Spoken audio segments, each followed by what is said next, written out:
یوم خلق السماوات والارض، اور آج سے نہیں، جس دن سے اللہ نے زمین و آسمان کی تخلیق کی ہے اسی دن سے اللہ تبارک تعالیٰ نے یہ ضابطہ اور یہ اصول مقرر کیا کہ سال میں 12 مہینے ہوں گے۔ یہ اللہ کا بنایا اصول ہے، انسانوں کا بنایا اصول نہیں ہے۔ منہا اربعۃ حرم، اور یہ 12 مہینے جو اللہ نے بنائے ہیں ان میں 4 مہینے حرمت والے مہینے، منہا اربعۃ حرم، 4 مہینے حرمت والے ہیں، قابل احترام ہیں، جن کو اشہر حرم کہا جاتا ہے۔ یہ اللہ کا موقع، ذالک الدین القیم، دین قیم کے یہی اصول و ضابطے، یہ دین قیم یہی ہے، قائم رہنے والا، سیدھا سادہ، درست راست دین کا اصول یہی ہے کہ سال میں 12 مہینے اور ان میں 4 مہینے قابل احترام۔ فلا تظلموا فیہن انفسکم، لہذا تم ان مہینوں میں اپنی جانوں پر ظلم نہ کرنا، اپنی جانوں پر ظلم نہ کرنا۔ یہ جو ہے سورۃ توبہ میں اللہ تعالیٰ کا واضح بیان، اس سال میں 12 مہینے ہوں گے اور ان میں 4 مہینے قابل احترام۔ آئیے ہم دیکھتے ہیں کہ اللہ کے نبی صلی اللہ علیہ وسلم نے سال اور مہینوں کے بارے میں کیا بیان فرمایا ہے۔ اللہ کے نبی صلی اللہ علیہ وسلم کی حدیث ہے، صحیح بخاری اور صحیح مسلم کی۔ صحیح بخاری 5550 اور صحیح مسلم 1679 نمبر کی حدیث ہے، ویسے روایت ابو داؤد میں بھی ہے 1942 نمبر کی حدیث ہے۔ ابو بکرہ نفع بن حارث الثقفی رضی اللہ تعالی عنہ روایت کرتے ہیں کہ رسول پاک صلی اللہ علیہ وسلم نے بیان فرمایا تھا حجۃ الوداع کے موقع پر، ان الزمان قد استدار کہیئتہ یوم خلق السماوات والارض، کہ زمانہ گھومتے پھرتے اپنی اس حالت پر آ گیا ہے جس حالت پر اللہ تعالی نے آسمان و زمین کی جس دن تخلیق فرمائی تھی اس حالت پر۔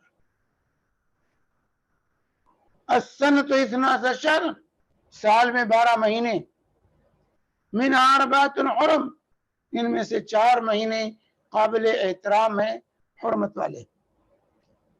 ثلاث متوالیات، ان میں سے 3 مہینے پے بپے ایک کے بعد دیگرے ہیں، ذوالقعدہ و ذوالحجہ والمحرم، یہ 3 مہینے ایک ساتھ جو ہیں، ذوالقعدہ، ذوالحجہ اور محرم۔ ورجب و مضر الذی بین جمادہ و شعبان، اور رجب کا مہینہ، مضر کے رجب کا مہینہ جو جمادہ اور شعبان کے درمیان پڑتا ہے۔ تو اس طرح اس حدیث پاک کے اندر اللہ کے نبی صلی اللہ علیہ وآلہ وسلم نے یہ واضح کر دیا جو اللہ تعالیٰ نے قرآن میں بیان فرمایا، وہی چیز حدیث پاک کے اندر اللہ کے نبی صلی اللہ علیہ وسلم نے اس کی صراحت کر دی کہ سال میں 12 مہینے، اور ان 12 مہینوں میں سے 4 مہینے حرمت والے ہیں، اور مہینوں کی تعیین بھی اللہ کے نبی صلی اللہ علیہ وسلم نے فرما دی، وہ ذوالقعدہ، ذوالحجہ، محرم اور رجب، یہ 4 مہینے جو قابل احترام، 3 مہینے نے فرمایا ایک ساتھ، ذوالقعدہ، ذوالحجہ، محرم ایک ساتھ، اور رجب تنا ہے جمادہ اور شعبان کے درمیان۔ اس آیت کریمہ اور اس حدیث پاک سے ہمارے سامنے میرے بھائیوں اسلامی سال اور مہینوں کی اہمیت، اس کی فضیلت واضح ہوتی ہے کہ یہ مہینے، یہ سال اللہ کے مقرر کردہ، اللہ کے مقرر کردہ، اور پھر مہینوں کا بھی یہاں ذکر آ گیا کہ 12 مہینوں میں 4 مہینے قابل احترام حرمت والے مہینے ہیں جن کو اشہر حرم کہا جاتا ہے، اشہر حرم کہا جاتا ہے، اور اس کی تعین بھی اللہ کے نبی صلی اللہ علیہ وآلہ وسلم نے اس حدیث پاک کے اندر کر دی ہے کہ وہ ذوالقعدہ، ذوالحجہ، محرم اور رجب، وہ جنوری اور فروری کا مہینہ نہیں ہے، وہ چیت بیساکھ جیٹھ کا مہینہ نہیں ہے، بلکہ وہ حرمت والے مہینے جو اللہ نے مقرر کیے ہیں وہ ذوالقعدہ، ذوالحجہ، محرم اور رجب کا مہینہ ہے، یہ قابل احترام مہینے۔ تو اس طریقے سے ان مہینوں کی اور اسلامی سال کی اہمیت کا اندازہ لگائے کہ اللہ کا مقرر کردہ اصول ہے، اور پھر یہ مہینے جو ہیں عربی جن کو اسلامی مہینہ کہا جاتا ہے، کہ اسلامی مہینے ان کا اعتبار رکھا گیا ہے چاند پر، یہ مہینے چاند کے تابع ہیں، سورج کے نظام پر نہیں، چاند کے تابع ہیں۔ اسی لیے اللہ تعالی نے فرمایا سورہ بقرہ آیت نمبر 189 کے اندر، یسألونک عن الأہلہ قل ہی مواقیت للناس والحج، کہ نبی آپ سے لوگ چاند کے بارے میں پوچھتے ہیں گھٹتا بڑھتا کیوں ہے، کبھی چھوٹا کبھی بڑا ہوتا ہے، کبھی چھپ جاتا ہے کبھی نکل آتا ہے، چاند کے بارے میں لوگوں کے سوالات ہیں آپ سے۔ قل ہی مواقیت للناس، تو کہہ دیے چاند یہ وقت معلوم کرنے کی، مہینہ سال معلوم کرنے کی یہ گھڑی ہے، والحج کے ایام اس سے معلوم کیے جاتے ہیں، اس سے رمضان کا پتہ چلتا ہے، روزے کب رکھنے ہیں، کب عید منانی ہے، حج کب ہے، یہ چاند سے متعلق، چاند سے متعلق اللہ تعالیٰ نے رکھا ہے۔ تو اسلامی مہینوں کا اعتبار چاند سے ہے، یہ چاند کے نظام پر اللہ تعالیٰ نے اسلامی مہینوں کو قائم کر رکھا ہے۔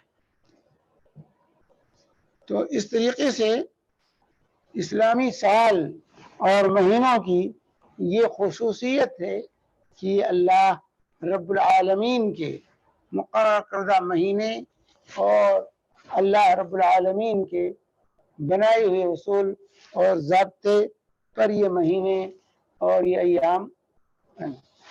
آئیے دیکھتے ہیں ان مہینوں کو، یہ کون سے مہینے ہیں جو 12 مہینے، تو محرم، سفر، ربیع الاول، ربیع الثانی، جمادی الاولی، جمادی الاخری، رجب، شعبان، رمضان، شوال، ذوالقعدہ، ذوالحجہ، یہ نام ہے۔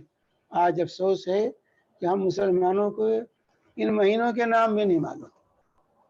یہ افسوس کا مقام ہے کہ مسلمان اپنی تہذیب اور اپنی ثقافت کو بھول چکا ہے۔ کہاں سے ترقی ملے گی، اللہ کی مدد کہاں سے شامل حال ہوگی جب ہم اپنا سب کچھ بھلاتے جا رہے ہیں، اپنی تہذیب، اپنی ثقافت سب بھول چکے ہیں، اپنے مہینوں کے نام نہیں معلوم ہے، جبکہ ہمارے تمام معاملات اسلامی مہینوں سے متعلق، چاہے وہ رمضان کا روزہ ہو، چاہے وہ حج ہو، اسی طریقے سے چاہے وہ زکوٰۃ کی ادائیگی ہو، اور چاہے وہ کفاروں کے روزے ہوں، چاہے وہ عورتوں کی عدتیں ہوں، عدت گزارنے کے ہوں، ان تمام کا تعلق اسلامی مہینے سے متعلق۔ زکوٰۃ اسلامی مہینے کے اعتبار سے دینی، روزہ اسلامی مہینے کے اعتبار سے رکھنا، حج اسلامی تاریخ کے اعتبار سے رکھنا، کرنی ہے آپ۔ اسی طریقے سے کفارے کے روزے اسلامی مہینوں کے اعتبار سے رکھنا، اسی طریقے سے عورتوں کی عدتیں، چاہے عدت وفات ہو، عدت طلاق ہو، اس میں جو مہینے جو ہے اسلامی مہینوں کے اعتبار سے ہوگا۔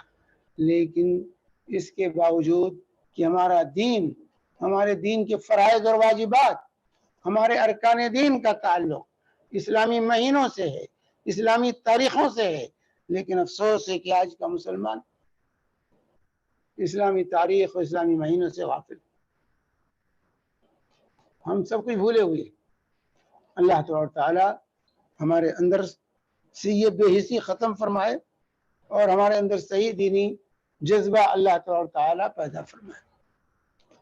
آئیے ذرا ان مہینوں کے بارے میں دیکھیں کہ عربی مہینے، یہ اسلامی مہینے جتنے ہیں یہ سب توحید پر قائم ہیں، ان کے اندر کوئی شرکیہ نام نہیں ملے گا آپ کو۔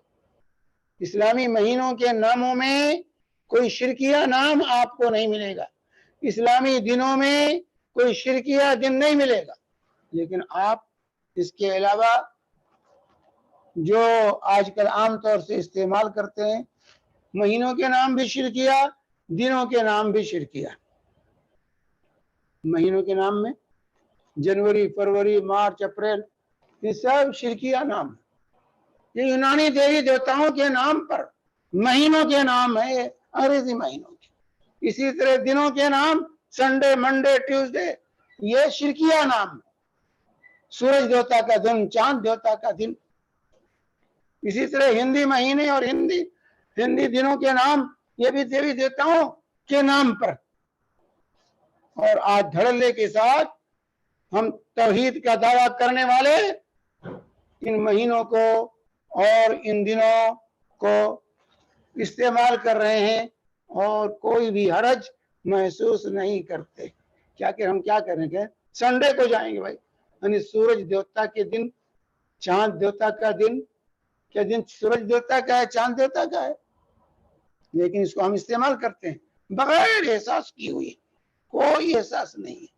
آئیے ہم دیکھتے ہیں کہ یہ مہینے جو اللہ تبارک تعالی نے ہمارے لیے مقرر کیے ہیں،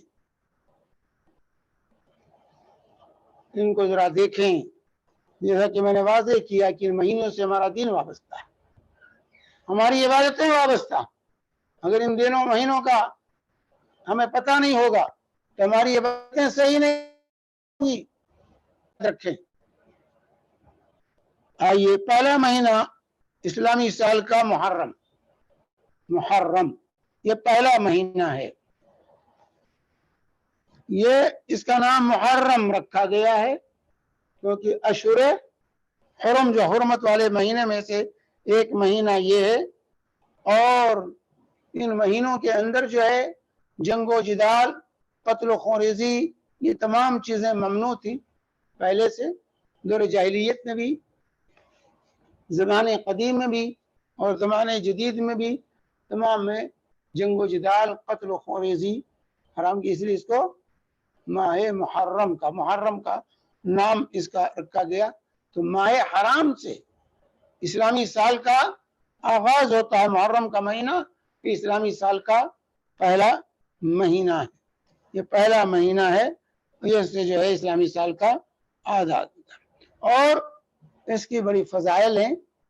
اللہ کے نبی صلی اللہ علیہ وسلم نے محرم کے بارے میں فرمایا، افضل الصیام بعد رمضان، افضل الصیام بعد رمضان صیام شہر اللہ المحرم، کہ رمضان کے روزوں کے بعد سب سے افضل ترین روزے اللہ کے ماہ محرم کے روزے، تو اس کو ماہ اللہ کا مہینہ کہا گیا، شہر اللہ کہا گیا۔ تو ماہ محرم کا روزہ یہ سب سے افضل ترین روزہ، اس مہینے میں نفلی روزوں کی فضیلت بتائی گئی ہے۔ اور اسی مہینے میں عاشورہ کا روزہ بھی آتا ہے، جو یکفر السنۃ التی قبلہ، جو سال گزشتہ کے گناہوں کا کفارہ ہوتا ہے، سال گزشتہ کے گناہوں کا کفارہ ہوتا ہے۔ تو ماہ محرم سے اسلامی سال کا آغاز ہوتا ہے۔ اور اسی طریقے سے دوسرا مہینہ سفر کا مہینہ، سفر کا مہینہ، یہ مہینہ دوسرا مہینہ ہے اسلامی سال کا۔ اس کو سفر کیوں کہا جاتا ہے؟ سفر کیوں کہا جاتا ہے؟ تو جب اس کا نام عربوں کے ہاں پہلے جو ہے اس مہینے میں لوگ گھروں سے نکل جاتے تھے، کیونکہ ماہ محرم میں 3 مہینے، ماہ محرم میں جنگ و جدال نہیں کر سکتے تھے، تو یہ مہینہ جب آتا تھا تو ان کی نقل و حرکت اپنے دشمنوں کے خلاف شروع ہو جاتی تھی. اسی لیے سفر سے اس کا نام رکھا گیا کہ گھر خالی ہو جاتے تھے, گھروں سے باہر نکل جاتے تھے جو ہے. اور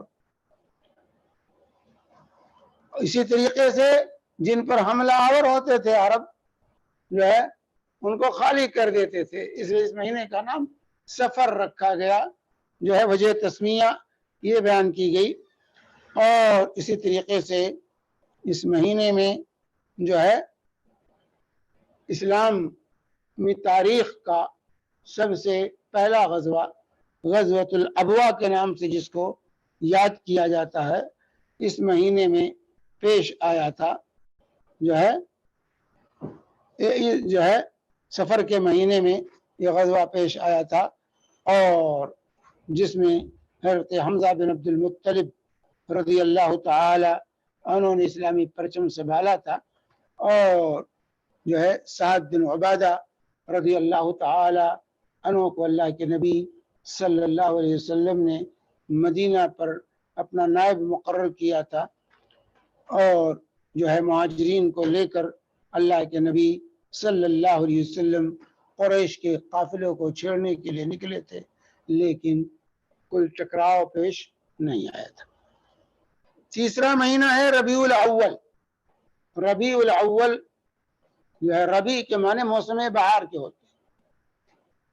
یہ مہینہ جب سب سے پہلے آیا تو جو ہے جب نام رکھا گیا تو اس وقت جو ہے موسم بہار تھا, بہار کا موسم تھا, اس لیے اس کو ربیع رکھا گیا. اور یہ دو مہینے ربیع الاول پہلا موسم بہار اور ربیع الثانی دوسرا موسم بہار, تو اس اعتبار سے اس کا نام ربیع رکھا گیا, ربیع الاول اور ربیع الثانی. یہ جو ہے موسم بہار کا مہینہ تھا اس وقت, اس لیے اس کا نام جو ہے ربیع رکھا گیا موسم بہار کے نام سے. اور اسی طریقے سے اس مہینے کے اندر ایک تو نبی کریم صلی اللہ علیہ وآلہ وسلم کی ولادت ربیع الاول میں, اور اسی طرح اس مہینے میں رسول پاک صلی اللہ علیہ وآلہ وسلم کی ہجرت بھی ربیع الاول میں, اور اسی طرح ولادت بھی ربیع الاول میں پیش آئی تھی. اور جو ہے تو ربیع الاول جو ہے یہ تیسرا مہینہ ہے, اور اس کے اندر دوسرے جو ہے ربیع الثانی, ربیع الاخر بھی کہتے ہیں اور ربیع الثانی بھی کہتے ہیں. ربیع الاخر اور ربیع الثانی یہ ربیع کا دوسرا مہینہ اور اسلامی سال کا چوتھا مہینہ ہے.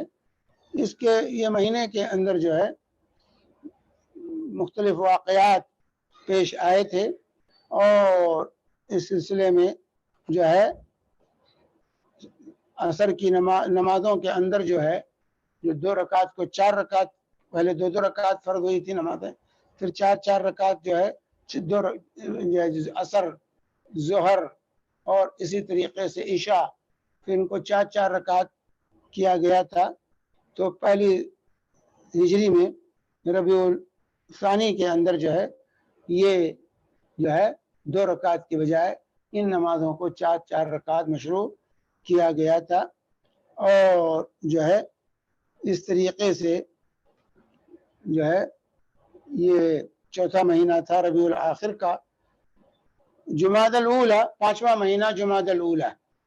جمادی الاولی, جمادہ, یہ جمادہ کے معنی جم جانا, کیونکہ یہ سردی کے مہینے میں یہ نام رکھا گیا تھا. اس کا جس مہینے میں نام رکھا گیا اس وقت اس مہینے میں سردی تھی, تو اس کا نام جمادی الاولی اور جمادی الاخری, جمادی الاولی اور جمادی الاخری. جمادی الاولی یہ 5واں مہینہ ہے, اور جمادی الاخرہ یا جمادی الاخری بھی کہتے ہیں یہ, یا جمادی الثانیہ بھی کہتے ہیں جو ہے. تو یہ جو ہے 6واں مہینہ تھا. تو 5واں مہینہ جمادی الاولی, اس کی وجہ تسمیہ ہے کہ شتا سردی کا موسم کی طرف اشارہ ہے جو ہے کہ پانی جب جم جاتا ہے, تجمد سے ہے, جمود تجمد جم جانے کے معنی میں. اور اسی طرح غزوۃ العشیرہ جو ہے جمادی الاولیٰ میں پیش آیا تھا جو ہے، اور غزوہ ذات الرقاع بھی جمادی الاولیٰ میں پیش آیا تھا، اور اجنادین کا جو ہے معرکہ جو ہے عمر بن عاص اور ابو عبیدہ جراح رضی اللہ عنہما کی قیادت میں پیش آیا تھا رومیوں کے ساتھ۔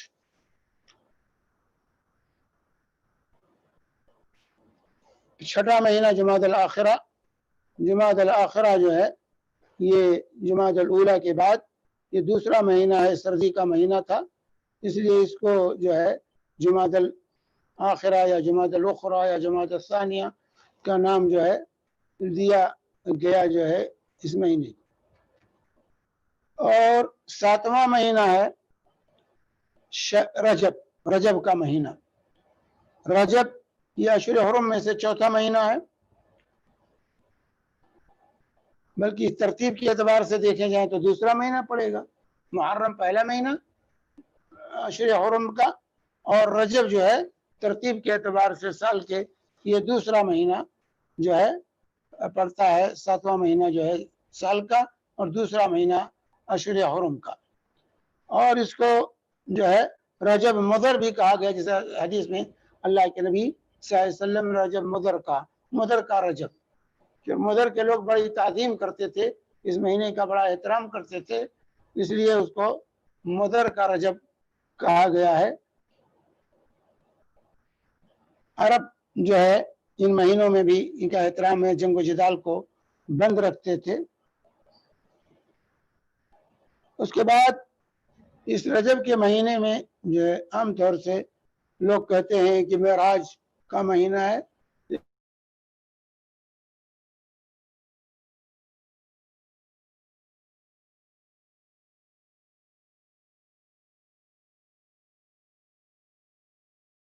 لیکن یہ کوئی چیز جو ہے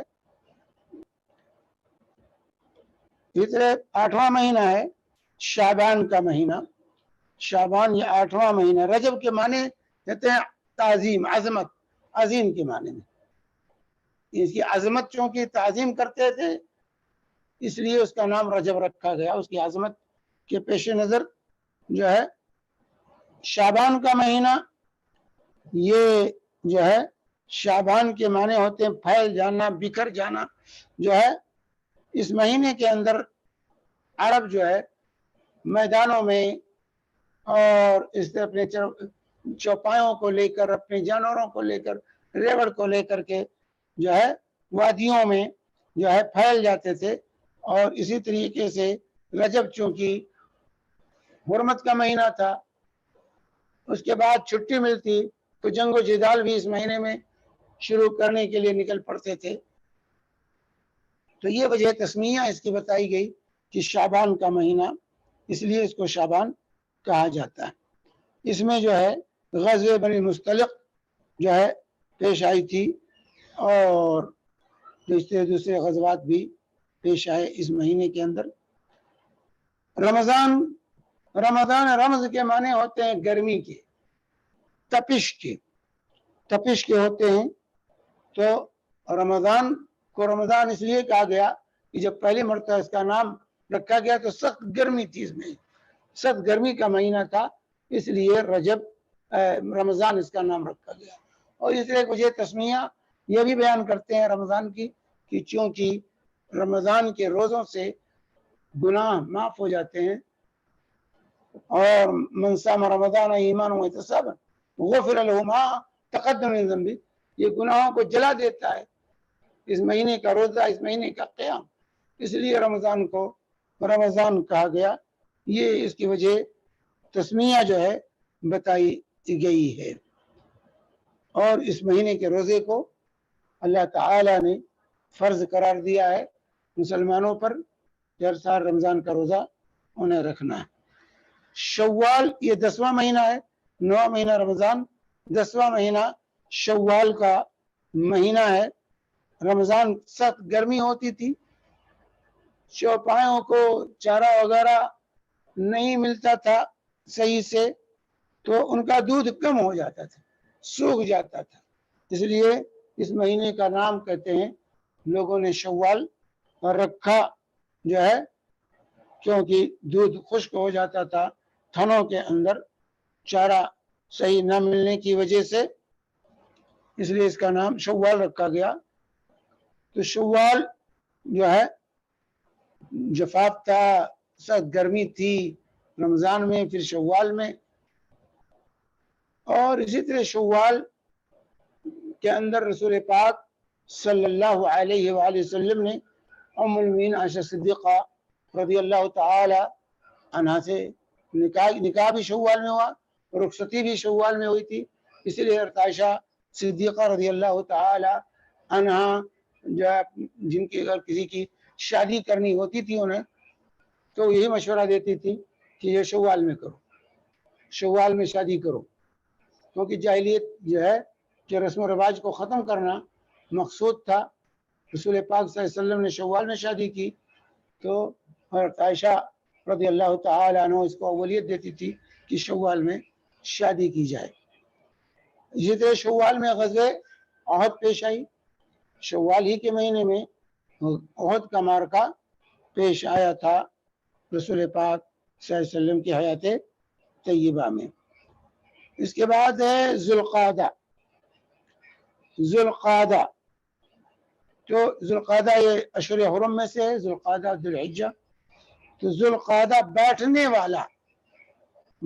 والا اس کا نام اس لیے رکھا گیا کہ اس مہینے میں عرب آرام کرتے تھے، عرب آرام کرتے تھے جو ہے، اور اس طریقے سے جو ہے عرب جو ہے جنگ و جدال چھوڑ کر کے جو ہے آرام کرتے تھے، اسلام سے پہلے بھی قتال اور سفر کو ترک کر دیتے تھے، اور اس کو اشہر حج بھی کہا جاتا ہے۔ اشہر حج میں سے شوال، ذوالقعدہ، ذوالحجہ، یہ تینوں مہینے اشہر حج، اسی میں حج کا احرام باندھا جاتا تھا، باندھا جاتا ہے، اشہر حج تھا۔ تو یہ جو ہے ان مہینوں کو خالی رکھتے تھے تاکہ اطمینان کے ساتھ یہ حج کے ارکان اور واجبات ادا کر سکیں، اور جنگ و جدال، لڑائی جھگڑا سے جو ہے علاقہ محفوظ رہے۔ 12واں مہینہ عربی سال کا، اسلامی سال کا ذوالحجہ ہے۔ ذوالحجہ یہ 12واں مہینہ ہے، یہ بھی اشہر حرم میں سے ہے، اور اس کا نام ذوالحجہ حج کی مناسبت سے حج والا مہینہ کہا گیا، اس کو حج کی مناسبت سے، کیونکہ اس میں حج ہوتا ہے اس لیے اس کو ذوالحجہ کہا گیا۔ الحج اشہر معلومات فمن فرض فیہن الحج فلا رفث ولا فسوق ولا جدال فی الحج، جو ہے حج کے مشہور معروف مہینے شوال، ذوالقعدہ اور ذوالحجہ، ان تین مہینوں کو اشہر حج ہونے کا شرف حاصل ہے۔ حج کا احرام انہی مہینوں میں باندھا جاتا ہے، شوال سے پہلے حج کا احرام باندھ کر نہیں جا سکتے، اور 10 ذوالحجہ کے بعد حج کا احرام باندھ کر نہیں جا سکتے۔ تو یہ جو ہے مختصر جو ہے ان مہینوں کا وجہ تسمیہ تھا۔ آپ نے دیکھا کہ ان مہینوں میں کسی نام کے اندر کوئی شرکیہ دیوی دیوتاؤں کے نام پر نہیں، کسی دیوی دیوتاؤں پر، غیر اللہ کے نام پر ان مہینوں کا نام نہیں ہے۔ یہ خصوصیت ہے اسلامی مہینوں کی کہ وہ شرکیہ نام نہیں ہے، وہ شرکیہ نام نہیں، شرک کی بنیاد پر ان کے نام نہیں رکھے گئے ہیں۔ اس لیے اسلامی دن کے نام جو ہیں السبت، الاحد، الاثنین، الثلاثاء، الاربعاء، الخمیس، الجمعہ، جمعہ یہ جو ہے پہلا دن ہے، جمعہ یہ پہلا دن ہے، یہاں سے اسلامی دن شروع ہوتا ہے۔ یہاں پر جو ہے کہیں کوئی جو ہے پہلا دن، دوسرا دن، تیسرا دن، چوتھا دن، پانچواں دن، اس میں بھی دنوں میں بھی کوئی شرکیہ نام نہیں رکھا گیا ہے، شرک سے یہ ایام پاک۔ اور اسی طریقے سے اسلامی سال، یہ مہینوں کے نام تھے، اسلامی سال، اسلامی کیلنڈر میں سن ہجری، سن ہجری، اس میں اعتبار کیا گیا رسول پاک صلی اللہ علیہ وسلم کی ہجرت۔ مسلمانوں نے اپنی تاریخ ہجرت سے جوڑی، ہجرت سے جوڑی۔ ہجرت مدینہ سے پہلے جو تاریخ عرب میں لکھی جاتی تھی وہ عام الفیل کے اعتبار سے، جو فیل والوں کا واقعہ جس کا سورہ فیل میں اللہ تعالیٰ نے ذکر کیا ہے، اس سے لوگ تاریخ لکھا کرتے تھے کہ 1 عام الفیل، 2 عام الفیل، 3 عام الفیل میں یہ واقعہ پیش آیا۔ لیکن مسلمانوں نے جب اپنی تاریخ مرتب کی اور ان کو حساب کتاب لکھنے کی ضرورت پیش آئی تو انہوں نے رسول پاک صلی اللہ علیہ وسلم کی ہجرت کو اپنے لیے سن کے آغاز کے لیے ہجرت کو منتخب کیا۔ چنانچہ اس کی تاریخ اس طرح ہے کہ سیدنا عمر بن خطاب رضی اللہ تعالی عنہ کے زمانے میں جب بیت المال میں مال کی بہتات ہو گئی، پہلے ہی تھا رسول پاک صلی اللہ علیہ وسلم کے زمانے میں، حضرت ابوبکر صدیق کے زمانے میں جو بھی مال بیت المال میں آتا تھا اس کو فوری طور سے مسلمانوں میں تقسیم کر دیا جاتا تھا، رکھنے کی ضرورت نہیں پڑتی تھی، حساب کتاب کی ضرورت نہیں پیش آتی تھی۔ لیکن جب حضرت عمر خطاب رضی اللہ تعالی عنہ کے زمانے میں فتوحات کا سلسلہ بڑھا اور خراج اور جزیہ، زکوٰۃ اور مختلف مد کا مال بیت المال میں پہنچنے لگا تو اب ضرورت محسوس ہوئی کہ اس کو باقاعدہ تاریخ وار لکھا جائے، اس کا حساب کیا جائے۔ اسی لیے رجسٹر بنائے گئے، دیوان مقرر کیے گئے اور اس کے لیے لوگوں کو مقرر کیا گیا۔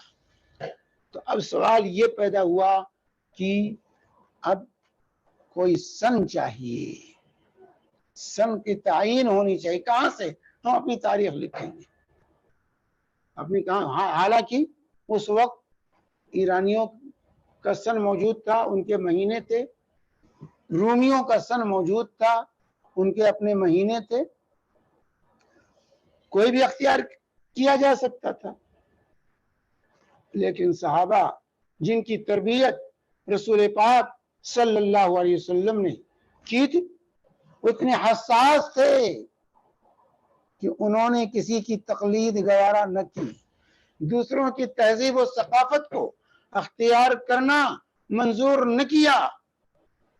انہوں نے کہا نہیں، ہم رومیوں کی تاریخ یا ایرانیوں کی تاریخ کو اختیار نہیں کر سکتے، ہماری تاریخ ہونی چاہیے، ہماری تاریخ ہونی چاہیے۔ اس لیے صحابہ اکٹھا ہوئے، حضرت عمر بن خطاب رضی اللہ تعالی انہوں نے جمع کیا لوگوں کو، کہا کہ اب ضرورت اس بات کی ہے کہ ہماری اپنی تاریخ ہو۔ ہم مہینے تو تھے لیکن سن امتیازی سن نہیں تھا، عام الفیل کا معاملہ چلتا تھا، لوگ اسی کا حساب کرتے تھے۔ تو حضرت عمر بن خطاب رضی اللہ تعالی انہوں نے صحابہ کو جمع کر کے مشورہ کیا کہ ہم اپنی تاریخ کا آغاز کہاں سے کریں گے۔ اگر آج کا دور ہوتا، بدعتی ذہن ہوتا صحابہ کا بھی، تو کہتے نبی کی ولادت عید میلاد نبی سے شروع کرو۔ آج اگر کہا جائے تاریخ لکھو تو سب یہی کہیں گے کہ نبی کی پیدائش سے لکھو۔ لیکن صحابہ جن کی تربیت رسول پاک صلی اللہ علیہ وسلم نے کی تھی، انہوں نے آپ کی پیدائش کو تاریخ کے لیے منتخب نہیں کیا، انہوں نے آپ کی وفات کو تاریخ کے لیے منتخب نہیں کیا۔ توحید پر تھے، معاہد تھے، شخصیت پرست نہیں تھے صحابہ۔ اللہ کے نبی صلی اللہ علیہ وسلم نے انہیں شخصیت پرستی نہیں سکھائی تھی۔ اس لیے صحابہ نے کا جب مشورہ ہوا تو سیدنا علی بن ابی طالب رضی اللہ تعالی انہوں نے پہلے مشورہ دیا کہ ہجرت کو ہم اپنے سن کے لیے، اپنے سال کے لیے منتخب کریں گے۔ ہجرت کا واقعہ اصل یہ واقعہ ہے جس سے اسلام کو عروج ملا، ترقی ملی۔ 13 سال تک مدینہ میں اور 40 سال تک آپ نبوت سے پہلے آپ مکہ میں رہے۔ مسلمان ہجرت کر کے مکہ سے، مکہ میں 13 سال تک اسلام ستایا ہوا تھا، مظلوم تھا، ہر طرح کی اذیت مسلمانوں کو پہنچائی جا رہی تھی، زندگی گزارنا دوبر کر دیا تھا مکہ کے اندر مکہ کے لوگوں نے، لیکن جب مدینہ کی طرف اللہ کے نبی صلی اللہ علیہ وآلہ وسلم نے ہجرت فرمائی تو اس کے بعد سے اسلام کو عروج ملا، ترقی ملی، اور 10 سال کے اندر 10 سال کی قلیل مدت میں پورے جزیرۃ العرب پر اسلام کا پرچم لہرانے لگا، اور مکہ کو مسلمانوں نے سر کر لیا، فتح کر لیا۔ تو یہ ہجرت کا واقعہ، اور اس کے بعد اسلام پھیلتا ہی گیا، پھیلتا گیا۔ ابو بکر صدیق کے زمانے میں، حضرت عمر کے زمانے میں پھیلتا، جزیرۃ عرب سے باہر نکلا اسلام، جزیرۃ العرب سے باہر نکلا اسلام۔ اس لیے صحابہ نے ہجرت کو اپنی تاریخ کے آغاز کے لیے منتخب فرمایا، اور سن ہجری کا آغاز اس وقت سے ہوا۔ مہینے کے لیے محرم کو، جو پہلا مہینہ تھا سال کا، اس کو منتخب کیا، اور سن کے لیے صحابہ نے ہجرت کو سنگ بنایا اور سن ہجری کا آغاز کیا۔ گرچہ اللہ کے نبی صلی اللہ علیہ وسلم نے ربیع الاول میں ہجرت کی تھی، لیکن سال کا آغاز محرم سے کیا، کیونکہ محرم اس سال کا پہلے سے پہلا مہینہ چلا رہا تھا اور اشہر حرم میں سے تھا، اس لیے صحابہ نے کہا کہ ہم اپنے سال کا آغاز وہیں سے کریں گے۔ حضرت عثمان بن عفان رضی اللہ تعالی عنہ نے یہ مشورہ دیا کہ ہم اپنے مہینے کا آغاز محرم ہی سے رکھیں گے، محرم سے رکھیں گے، وہیں سے سال کا پہلا مہینہ شروع کریں گے۔ تو اس طریقے سے سن ہجری کا آغاز ہوا، اور اس وقت سے جو ہے خلافت راشدہ میں، خلافت بنو امیہ میں، خلافت عباسیہ میں سن ہجری نافذ رہی، اور اسی کے مطابق عمل ہوتا رہا۔ تمام دفتری کام سن ہجری کے مطابق کیے جاتے رہے۔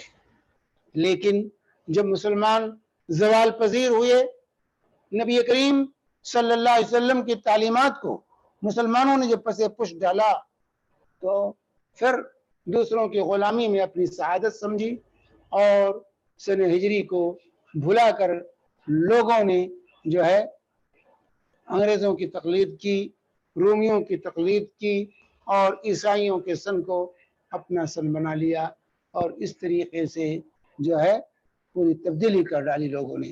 حالانکہ یہ صحیح نہیں تھا، جو کچھ ہوا غلط ہوا۔ ماضی قریب تک یہ تھا کہ لوگ دونوں ساتھ لکھتے تھے، ہجری اور عیسوی دونوں سن ایک ساتھ لکھا کرتے تھے، لیکن اب تو ہجری تاریخوں کو اور اس سن کو سب بھول چکے ہیں۔ اب جو ہے صرف انگریزی جو ہے سال اور انگریزی مہینے لکھنے ہی میں اپنی سعادت سمجھتے ہیں، اور اسی کو اختیار کر کوا چلا ہنس کی چال، اور اپنی چال بھول گیا۔ اپنی تہذیب، اپنی ثقافت سے دوری، یہ ناکامی اور زوال کی طرف جو ہے دوڑنا ہے میرے بھائیوں۔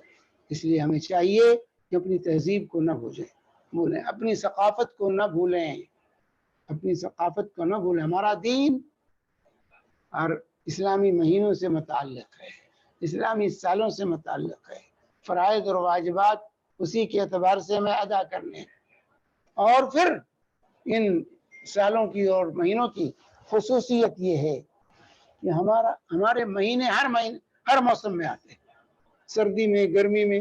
رمضان کبھی سردی میں ہے تو کبھی گرمی میں ہے، کبھی موسم بہار میں ہے۔ یہ اللہ تعالیٰ نے یہ انصاف اور عدل رکھا ہے ان مہینوں کے اندر، تاکہ دنیا کے مختلف خطے کے لوگ برابر استفادہ کرتے رہیں۔ اگر انگریزی مہینوں کا اعتبار ہوتا تو جہاں گرمی ہوتی ہمیشہ گرمی میں رمضان رہتا، جہاں سردی ہوتی ہمیشہ سردی میں رمضان رہتا۔ اس طرح لوگوں کے ساتھ عدل انصاف نہ ہو سکتا تھا، لیکن اللہ نے کا بنایا ہوا نظام، یہ تمام انسانیت کا اس میں خیال کیا گیا ہے کہ دنیا کے ہر خطے کے لوگ سردی اور گرمی دونوں سے استفادہ کریں۔ اسی لیے یہ مہینے گھومتے رہتے ہیں، کبھی سردی میں کبھی گرمی میں یہ مہینے آتے ہیں، تاکہ دنیا کے تمام لوگ جو ہے اس سے استفادہ کر سکیں۔ اس سے استفادہ، یہ خصوصیت ہے، یہ عدل ہے، یہ انصاف ہے۔ اسلامی سال اور اسلامی مہینوں کے اندر، کیونکہ اس کا نظام چاند پر رکھا گیا ہے، اس کا نظام چاند پر رکھا گیا ہے، جس کی وجہ سے یہ مہینے گھومتے رہتے ہیں پورے سال میں، کبھی سردی میں کبھی گرمی میں آتے ہیں، اور اس طرح اللہ کے بندوں کو عدل اور انصاف ملتا ہے، انہیں عدل و انصاف کی تعلیم دی جاتی ہے۔ یہ خصائص ہیں، ان مہینوں کی خصائص ہیں اس طرح سے جو ہے، کیونکہ یہ شرکیات کا نام نہیں، اس میں کوئی شرک کی کوئی تعلیم نہیں ہے، نہ دنوں کے نام میں نہ مہینوں کے نام میں۔ اور اسی طرح یہ سال ہمیں نبی کریم صلی اللہ علیہ وسلم کی سیرت طیبہ سے جوڑ دیتا ہے، سیرت طیبہ سے جوڑ دیتا ہے۔ ہمارے سال کا آغاز ماہ محرم سے ہوتا ہے، حرمت والے مہینے سے ہوتا ہے، اور پھر اسی طریقے سے ہماری تاریخ اجالے سے شروع ہوتی ہے، اندھیرے سے نہیں شروع ہوتی، اجالے سے شروع ہوتی، چاند دیکھ کر شروع ہوتی ہے، اندھیرے سے نہیں شروع ہوتی، اجالے سے شروع ہوتی ہے۔ یہ ایک جو ہے سب لوگ، عالم کے لیے بھی ہے، جاہل سب برابر ہے، عالم بھی دیکھتا ہے چاند، جاہل بھی چاند دیکھتا ہے۔ حساب و کتاب، جن کا نظام حساب و کتاب پر ہے وہ صرف علم والے اس سے وابستہ، جاہلوں کے لیے کوئی ٹھکانہ نہیں۔ لیکن اس دین میں علماء کے لیے بھی جگہ ہے، جاہل کے لیے بھی جگہ ہے، چاند سب لوگ دیکھتے ہیں، چاہے عالم دیکھے چاند اس کا بھی اعتبار ہوگا، چاہے جاہل دیکھے چاند اس کا بھی اعتبار ہوگا۔ تو اس طریقے سے اسلام نے یہ درس پڑھایا ہے، اجالے سے شروع کرو، اندھیرے سے۔ ہندی مہینے اندھیرے سے شروع ہوتے، ہندی مہینوں کا آغاز انہوں نے بھی چاند پر رکھا ہے، لیکن وہ ہندی مہینے جو ہے چاند سے جو رکھا انہوں نے، اس میں دو ظلم کیا انہوں نے۔ ایک تو اندھیرے سے شروع کرتے ہیں، جب پوری دنیا اندھیرے میں آ جاتی ہے تب ان کا مہینہ شروع ہوتا ہے، اور اسی طریقے سے ان کے یہاں جو ہے اندھیرے سے مہینے کو شروع کر کے جو ہے اس کے اندر جو خرافات کرتے ہیں اور دوسری چیزیں کرتے ہیں مہینوں کے سلسلے میں، کہ ہر مہینہ اسی جگہ پر آئے گا، جو مہینہ گرمی میں آئے گا، جو سردی میں آئے گا، کیونکہ وہ ایک ساتھ جب جو ہے ہوتا ہے ہر ایک مہینہ بڑھا دیتے ہیں، ایک مہینے کو ڈبل کر کے جو ہے اس کو برقرار رکھتے ہیں، جس کو نسی کا انما النسی زیادۃ فی الکفر، اللہ تعالیٰ نے کہا کہ مہینوں کو الٹنا پلٹنا جو ہے یہ کفر میں اضافہ ہے، یہ کفر میں اضافہ ہے۔ تو وہ لوگ ہندی مہینے جو ہیں اس میں نسی پایا جاتا ہے، مہینوں کو بدل دیا جاتا ہے تاکہ ہر مہینہ ایک ہی موسم میں اپنے اپنے موسم میں آئے، بدلنے نہ پائے۔ لیکن اسلامی مہینے جو ہے ہر موسم میں آتے ہیں، اور اس طریقے سے اجالے سے شروع ہوتے ہیں، اندھیرے سے نہیں شروع ہوتے ہیں۔ تو اللہ تبارک تعالیٰ نے اتنی بڑی نعمت ہمیں اور آپ کو دی ہے، عربی مہینوں اور اسلامی مہینوں کی شکل میں، یہ اللہ کے بنائے ہوئے دستور اور قانون ہے، دستور و قانون ہے۔ ہمیں چاہیے میرے بھائیوں کہ ہم اس کو فالو کریں، ان مہینوں کے نام رکھیں، نام یاد کریں، ہمیں نام بھی نہیں یاد ہے۔ ایام 20 کے روزے کیسے رکھیں گے اگر ہم مہینے کی تاریخ نہیں معلوم؟ تو ایام 20 کے روزے عربی مہینے کے اعتبار سے رکھیں، 13 14 15 تاریخوں کا۔ تو اس طرح انتہائی ضروری ہے، ہم ان مہینوں کو بھلا نہیں سکتے، ان کی تاریخوں کو بھلا نہیں سکتے، ہمارا دین اس سے وابستہ ہے۔ اس لیے میرے بھائی ہمیں چاہیے کہ ہم ان مہینوں کے نام کو یاد رکھیں، ان کی تاریخوں کو یاد رکھیں، اس کو برتنے کی، استعمال کرنے کی کوشش کریں، اس کو بھولیں نہیں، اس کو بھولیں نہیں۔ اپنی تہذیب، اپنی ثقافت جو قوم بھول جاتی ہے وہ زوال پذیر ہو جاتی ہے، وہ زوال پذیر ہوتی ہے جو اپنی تہذیب و ثقافت سے دور بھاگتی ہے، وہ کبھی اس کو عزت نہیں مل سکتی۔ آپ کو عزت ملے گی تو اپنی تہذیب و ثقافت کو اختیار کرنے ملے گی۔ جب تک آپ اپنی تہذیب، اپنی ثقافت کو تھامے رہیں گے، اس وقت تک آپ باعزت رہیں گے۔ کہ اپنی تہذیب و ثقافت کو چھوڑ کر کے دوسروں کے تہذیب کے بھکاری، دوسروں کے تمدن کے بھکاری بنیں گے تو اس وقت آپ ذلیل ہوں گے، رسوا ہوں گے، جو آج جس کا نمونہ ہم آج دیکھ رہے ہیں، جو امت مسلمہ کس قدر ذلت و رسوائی کا شکار ہے۔ ہم نے دیا تھا، ہماری تاریخ کو لوگوں نے استعمال کیا تھا، ہماری تہذیب کو لوگوں نے اختیار کیا تھا، لیکن ہم خود ہی پیچھے ہٹ گئے اور اپنی تہذیب، اپنی ثقافت کو ہم نے بھلا دیا ہے۔ تو وقت کی سب سے بڑی ضرورت ہے کہ ہم لوٹیں اسلام کی طرف، ہم لوٹیں اپنے جو ہے تہذیب و ثقافت کی طرف، صحابہ کرام رضوان اللہ اجمعین کے اصولوں کی طرف اپنے آپ کو لوٹانے کی کوشش کریں، تاکہ دنیا اور آخرت دونوں جگہ سرخرو ہوں، دونوں جگہ ہمیں عزت ملے، دونوں جگہ ہم مقام پائیں۔ تو یہ انتہائی ضروری ہے۔ اب محرم کا مہینہ آ رہا ہے، اس سے اسلامی سال کا آغاز ہوگا۔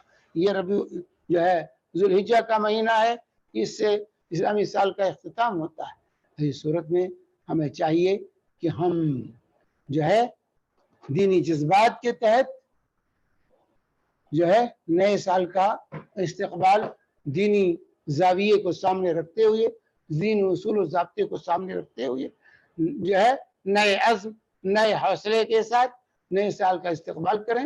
ہم سے جو غلطیاں ہو گئی ہیں، جو کوتاہیاں ہوئی ہیں، جو غفلتیں ہوئی ہیں، اللہ سے توبہ کریں اور نئے سال کو اسلامی طرز پر گزارنے کی اور رسول پاک صلی اللہ علیہ وسلم کے بتائے ہوئے طریقے پر گزارنے کی ہم کوشش کریں۔ اپنے شب و روز کا جائزہ لیں اور اللہ کی نافرمانی اور معصیت سے اپنے آپ کو دور رکھنے کی کوشش کریں۔ اللہ تعالی ہم سب کو اس کی توفیق عطا فرمائے۔ وصلی اللہ علی نبینا محمد وعلی آلہ وصحبہ وسلم وجزاکم اللہ خیرا۔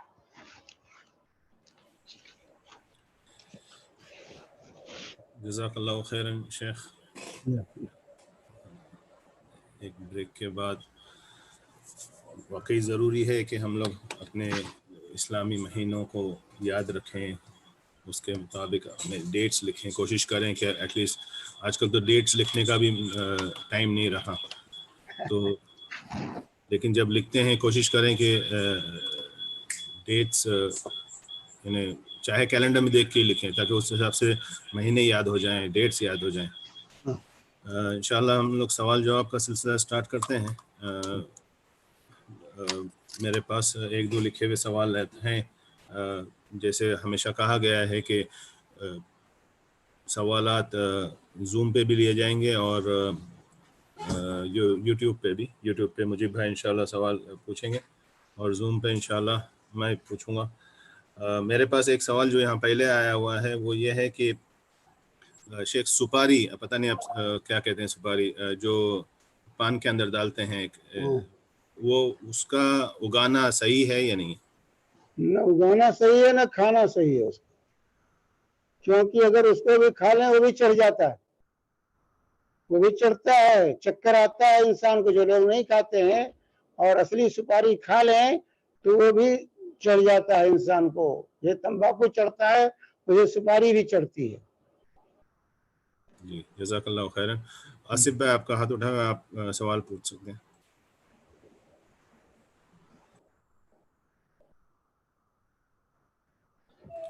آصف بھائی۔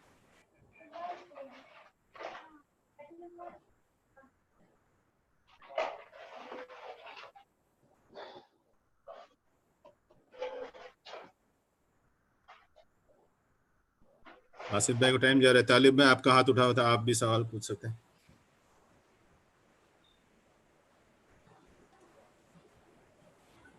جب تک کہ ٹائم جا رہا ہے، مجیب بھائی اوور ٹو یو یوٹیوب۔ السلام علیکم ورحمۃ اللہ وبرکاتہ۔ میری آواز ٹھیک ٹھاک آ رہی ہے؟ ٹھیک آ رہی ہے، تھوڑی لو ہے بس۔ میں نے ٹھیک ہے آپ بولیے۔ جزاک اللہ خیرن و احسن الجزا فضل شیخ شمیم احمد حفظہ اللہ، جنہوں نے آج واقعی ہمیں بہت ساری ایسی باتیں بتائی اسلامی سال اور مہینوں کے بابت کہ ایسا لگتا ہے کہ آج ہی یہ ہم نے سنا ہے، آج ہی ہمیں پتہ چلا ہے۔ شیخ سوال جواب تو آئیں گے بہت سارے، اور ہمارے پاس میں پہلا یوٹیوب پہ جو سوال ہے وہ سال اور مہینے کے نسبت سے نہیں ہے، اور امید ہے کہ جو بھی ہمارے ہاتھ اٹھا رہے ہیں زیادہ تر آپ کوشش کریں سال اور مہینے کے بابت سوال پوچھیں۔ ابھی جو آنے والا سال ہے، آنے والا مہینہ ہے محرم، اس کے بارے میں پوچھے، یا ابھی جو حج چل رہا ہے اس کے بارے میں پوچھے تو بہتر ہوگا انشاءاللہ، یا آپ کوئی بھی مہینے کے بارے میں پوچھے جس میں آپ کو کوئی چیز نے روکا ہو, کسی لوگوں نے روکا ہو اور کسی لوگوں نے کہا ہو کہ یہ کرنا چاہیے, انشاءاللہ اس کا تسلی بخش قرآن اور صحیح احادیث کی روشنی میں شیخ محترم ہمیں جواب دیں گے. شیخ سوال آیا ہے, حالانکہ یہ بہت آسان سا سوال ہے. ہمارے جے ہند جے مہاراشٹر نے سوال پوچھا ہے, اللہ نے بیٹی سے نوازا لیکن لاک ڈاؤن کی وجہ سے 7ویں دن عقیقہ نہیں کر سکا کیونکہ میں یہاں گلف میں ہوں اور گھر پر ساری عورتیں ہیں اور اس کے بعد بھی نہیں کٹوا سکتا کیونکہ سالون بند ہے, حل کیا؟ میں شیخ تھوڑا سا بولنا پسند کروں گا, جواب آپ دیجیے گا. ہمارے جے ہند جے مہاراشٹر, مجھے بال کٹوانے تھے تو میں نے وہ لیا مشین اور بیٹی کے ہاتھ میں دیا, بیٹی نے میرے بال کاٹے. اور آج کل بہت ہی مشہور ہو گیا ہے کہ ہماری ساری بیویاں نے گھر میں ہی سالون کھولا ہے, شوہر سے لے کر بچوں بیٹوں تک کی جو ہے نا وہ جو ہے نا بالکل ماشاءاللہ شیونگ کرتی ہے. تو کہ یہ تو ہماری بھابھی بھی کر سکتی تھی. جزاک اللہ. شیخ آپ سوال. ہاں نہیں کرنا چاہیے عورتوں کو, نہیں مرد نہیں ہے تو عورتیں جو ہے کم سے کم بال تو صاف کر دینا چاہیے. بال تو صاف کر سکتے ہیں, اس میں تو کوئی ضروری نہیں کہ سیلون میں جائیں تبھی بال صاف ہو, گھر میں بھی بال صاف ہو سکتا ہے اور ہوتا ہے, کرتے ہیں لوگ جو ہے گھر ہی میں کرتے ہیں بچوں کے جو ہے بالوں کو صاف. تو گھر میں عورتوں کو کر لینا چاہیے, اس کو نہیں چھوڑنا چاہیے. 7 دن سے زیادہ بال زیادہ نہیں چھوڑنا چاہیے کیونکہ اس کو اذا کا ہے, امیت عنہ الاذى. اللہ کے نبی صلی اللہ علیہ وسلم نے فرمایا امیت عنہ الاذى, یعنی اس کے سر سے اذا کو, اذیت کو دور کرو. یہ اذا ہے, گندی چیز ہے جو ہے, اس کو دور کرنا چاہیے انسان کو. رہا معاملہ عقیقہ کو, اگر عقیقہ کرنے والا کوئی نہیں تو آپ یہاں تھے, یہاں کر ڈالتے عقیقہ, دوستوں کو کھلا دیتے. آپ یہاں تھے خلیج میں تو خلیج میں عقیقہ کر لیتے, یہاں تو عقیقے ہو رہے تھے. یہاں تو ماشاءاللہ قطر میں تو کوئی پابندی ایسی نہیں تھی, عقیقہ لوگ کرتے تھے, چل رہا تھا معاملہ, یہی کر ڈالتے. بہرحال جب 7واں دن گزر گیا ہے تو جلد سے جلد جب موقع ملے تو انسان کو عقیقہ کر لینا چاہیے. جب بھی موقع ملے عقیقہ کر لیجیے. اس کے بعد کوئی تعین نہیں, 7ویں دن کے بعد کوئی تعین نہیں ہے. جب موقع ملے جلد سے جلد اللہ کا شکر, کیونکہ عقیقہ یہ شکرانہ ہے. عقیقہ یہ شکرانہ ہے رب العالمین کا بچے کے عطیے پر, تو اس کو جلد سے جلد اللہ کا شکریہ ادا کرنا چاہیے. اس سے بچے کی نشو و نما پر متاثر ہوتی ہے, اس سے بچے کی نشو و نما پر اثر پڑتا ہے, کیونکہ الولد مرہون بعقیقتہ, اللہ کے رسول صلی اللہ علیہ وسلم کی حدیث کی, بچہ عقیقے کے عوض رہن پر رکھا رہتا ہے. جیسے رہن میں مال پھنسا رہتا ہے انسان کا, تو جو ہے عقیقے کی وجہ سے بچہ رہن پر ہوتا ہے. اس لیے جلد سے جلد جتنی جلدی ہو سکے عقیقہ کرنے کی انسان کو کوشش کرنی چاہیے. اگر استطاعت اللہ نے دی ہے تو جلد سے جلد عقیقہ کرنے کی ہمیں کوشش کرنی چاہیے. اللہ ہم سب کو اس کی توفیق عطا فرمائے. جزاک اللہ خیرن. یہ بنت سید کا ہاتھ اٹھا ہوا ہے, آپ سوال پوچھ سکتے ہیں. وہ بنت سید ہے ہمارے سمیر بھائی. میں سمجھتا ہوں جو بھی ہماری محترمہ ہمارے اس مجلس میں شامل ہے وہ ٹیکسٹ میں سوال پوچھیے گا. باقی جو مرد حضرات ہیں وہ بالکل ہاتھ اٹھا کر مائک لے کر سوال پوچھ سکتے ہیں. جزاک اللہ. جی یہاں پہ جب تک کہ دوسرا سوال آتا ہے, سوال ہے کہ کیا انٹرسٹ کا پیسہ جو ہے, سود کا پیسہ, وہ اپنے ہی ضرورت مند بھائی بہن یا کوئی قریبی رشتہ دار کو دے سکتے ہیں؟ دیکھیے سود کا پیسہ اپنے اوپر, اپنے بال بچوں پر تو ہرگز خرچ نہیں کر سکتے. جن کی کفالت آپ کے ذمے ہے, جن کے اخراجات آپ کے ذمے ہیں, ان کو سود کی رقم آپ نہیں دے سکتے. اس کے علاوہ کوشش یہ ہونی چاہیے کہ ایسے لوگوں کو دیں جن سے کوئی واسطہ آپ کا نہ, ایسے لوگوں کو دیں جن سے کوئی واسطہ آپ کا نہ ہو, ان لوگوں کو دیں. زیادہ سے زیادہ اس بات کی کوشش کرنی چاہیے تاکہ ذرا بھی کوئی اپنے نفس کے اندر وہ نہ آنے پائے, جو ہے اس کا شائبہ تک نہ پہنچنے پائے. تو بہرحال اپنے اوپر اور اپنے بال بچوں پر جن کی کفالت آپ کے ذمے ہے شرعاً, ان کو نہیں دے سکتے, ان کے علاوہ دوسروں کو دے سکتے ہیں. بھائی ایک بات میں بتانا چاہوں گا ہمارے ناظرین اکرام کو کہ ہمارے ملک میں اکاؤنٹ کے 2 سسٹم ہوتے ہیں. ایک سیونگ اور ایک کرنٹ. سیونگ اکاؤنٹ میں آپ کو سود در سود ملتے رہتا ہے، لیکن شاید کہ کرنٹ اکاؤنٹ میں سود نہیں ملتا ہے. شاید نہیں، بالکل صحیح ہے. نہیں کرنٹ ملتا اکاؤنٹ ہوتا ہے غیر سودی اکاؤنٹ. جی جزاک اللہ. تو اگر ہم واقعی مجبور ہیں ہماری سیفٹی سیکیورٹی پیسوں کو بینک میں رکھنے کے لیے، تو ہم آپ کو سب کو مشورہ دیں گے ناظرین اکرام ہمارے اس اسپیشل فرائیڈے دروس کے ذریعے کہ آپ اپنا اکاؤنٹ سیونگ والا بند کر دیں اور کرنٹ والا اکاؤنٹ کھولیں اگر آپ مجبور ہیں، تاکہ آپ کو سود لینا ہی نہ پڑے. شیخ اب میرا سوال ہے کہ میں نے ایک اور اسلامک اسکالر کو سنا کہ انہوں نے کہا کہ جیسے ہی آپ نے سود کا پیسہ ہاتھ میں لیا، چاہے آپ کے لیے نہیں کسی اور کے لیے بھی لیا آپ نے، تو بولے آپ نے وہ سود کا پیسہ ہاتھ میں لیا تو آپ بھی اس کے اندر جو ہے نا اس کے کیا بولتے ہیں ہیلتھ کے اندر شامل ہو جاتے ہیں. اس پہ روشنی ڈالی. دیکھیے، جہاں تک معاملہ سود کا ہے اس کی حرمت مسلم. احل اللہ البیع وحرم الربا. اللہ نے تجارت کو حلال کیا ہے، سود کو حرام کیا. وہ حرام ہے، اس کا لینا بھی جرم ہے، دینا بھی جرم ہے. لعن رسول اللہ صلی اللہ علیہ وسلم آکل الربا وموکلہ وکاتبہ وشاہدیہ وقال ہم سوا. اللہ کے نبی صلی اللہ علیہ وسلم نے سود لینے والے، دینے والے اور گواہی دینے والے، لکھنے والے سب پر لعنت بھیجی اور کہا یہ سب برابر کے مجرم. تو اس میں کوئی شک نہیں کہ سود حرام ہے، اس کا لینا حرام ہے، دینا حرام ہے، گواہی دینا حرام ہے، لکھنا حرام ہے، ایسے شعبے میں کام کرنا حرام ہے. لیکن مسئلہ یہ ہے کہ جو ہے اگر آپ سود اولاً تو معاملہ کرتے ہوئے اس کا خیال رکھنا چاہیے، جیسے کہ ہمارے مجیب بھائی نے رہنمائی کی آپ کی کہ جب آپ جائیں بینک میں اکاؤنٹ کھلانے کے لیے تو وہاں پہلے مطالبہ کریں کرنٹ اکاؤنٹ کا کہ بھائی ہم کرنٹ اکاؤنٹ کھلانا چاہتے ہیں.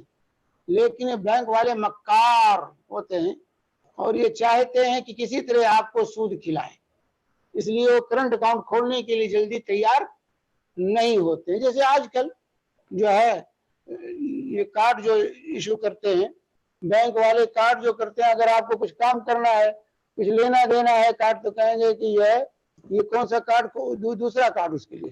عام بینک کا کارڈ نہیں کام کرے گا.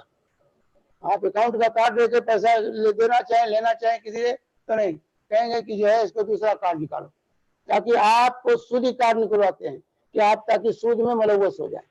تو بہرحال جہاں تک ہو سکے کوشش ہونی چاہیے کہ کرنٹ اکاؤنٹ کھلائیں.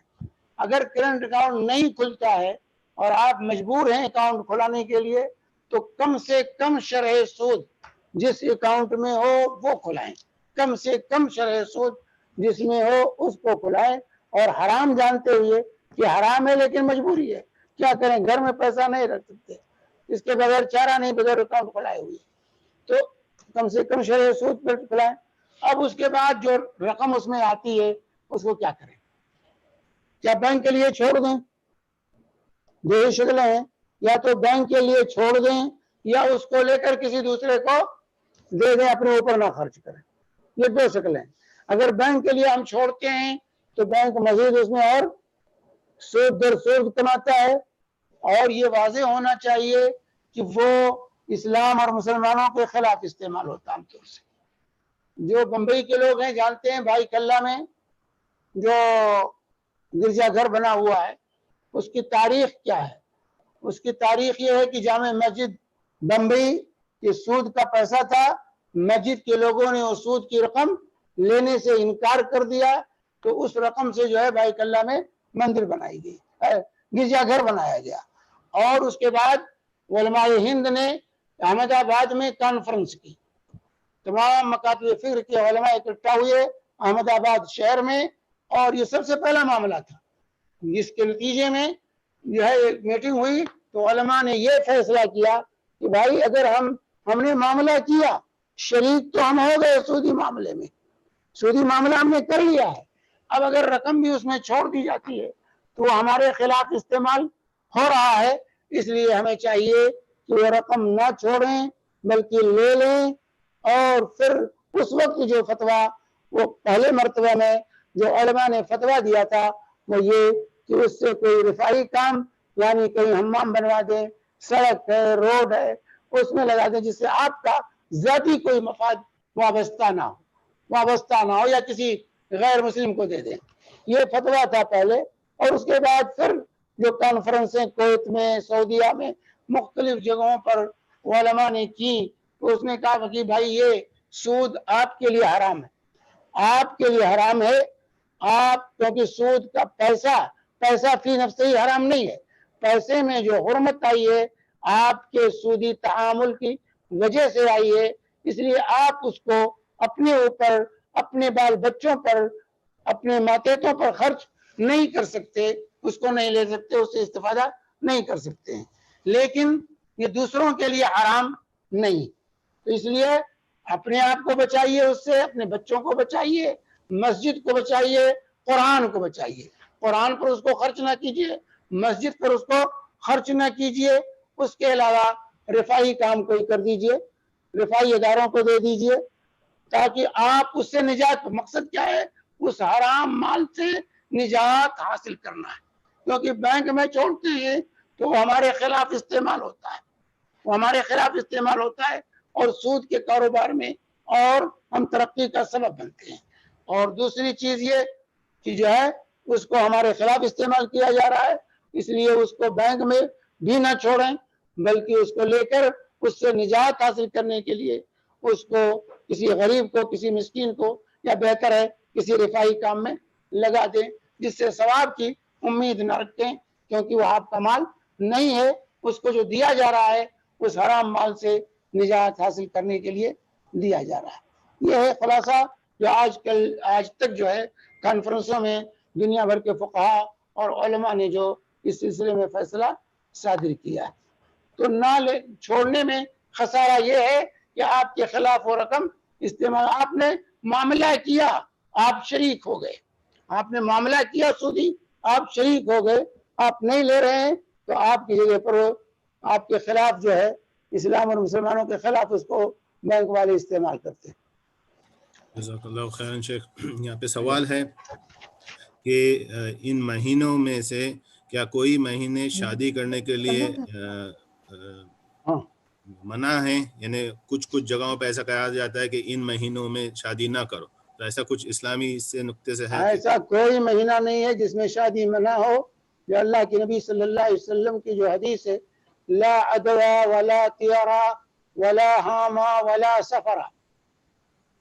اللہ کے نبی صلی اللہ علیہ وسلم نے فرمایا بیماری خود بخود کسی کو نہیں لگتی ہے جب تک اللہ کا حکم نہ ہو. بیماری متعدی نہیں ہوتی ہے، جبکہ آج کرونا کا جو ہے ہوا سب پر کھڑا ہے. لا عدوا بیماری خود بخود نہیں لگتی جب تک اللہ کا حکم ہے. ولا طیرا بدشگونی حرام ہے، برا شگون لینا جائز نہیں ہے. ولا حاما اور الو کے بارے میں جو عقیدہ ہے بدشگونی کا کہ جس کے گھر پہ الو بیٹھ جائے موت کی خبر لے کے آتا ہے، یہ بھی بے بنیاد چیز ہے. ولا سفرا اور سفر کے مہینے کو جو منحوس سمجھا جاتا ہے یہ بھی غلط. سفر کے مہینے کو لوگ منحوس سمجھتے تھے جاہلیت میں، تو اللہ کے نبی صلی اللہ علیہ وسلم نے اس کے نفی فرمائی کہ سفر کا مہینہ منحوس نہیں ہے. اور آج بھی ہندوؤں کے یہاں تیرا تیزی اور اس طرح کی چیزیں سفر کے مہینے کے بارے میں استعمال ہوتی ہیں. تو مہینہ کوئی منحوس نہیں، تاریخ کوئی منحوس نہیں. کسی مہینے میں کی شادی نہ کر، جیسے اب محرم کا مہینہ آ رہا ہے، جو تشیع زدہ لوگ ہیں، جو شیعیت سے، رافضیت سے جو لوگ متاثر ہیں، گرچہ اپنے آپ کو سنی کہہ رہے ہوں، وہ بھی شادی نہیں کرتے. کہتے محرم کا مہینہ غم کا مہینہ، محرم کا مہینہ یہ غم کا مہینہ، اس میں شادی نہیں جائز ہے. تو یہ سب غلط چیز ہے، بے بنیاد چیز ہے. یہ اپنی طرف سے شریعت سازی ہے. ام لہم شرکاء شرعوا لهم من الدین ما لم یأذن به اللہ. کیا لوگوں نے ایسے شرکا مقرر کر دیے ہیں جو ان کے لیے دین کے اصول اور ضابطے وضع کرتے ہیں جس کی اجازت اللہ تعالیٰ نے کسی کو نہیں دی. تو بہرحال کوئی مہینہ کوئی گھڑی منحوس نہیں. چنانچہ شوال کے مہینے میں کے سلسلے میں حضرت عائشہ صدیقہ رضی اللہ تعالیٰ عنہ کہتی ہیں، کیونکہ جاہلیت میں شوال کے مہینے کو بھی لوگ منحوس کہتے تھے، تو حضرت عائشہ نے کہا مجھ سے زیادہ خوش نصیب کون ہے؟ میری شادی بھی شوال میں ہوئی، رخصتی بھی میری شوال میں ہوئی، مجھ سے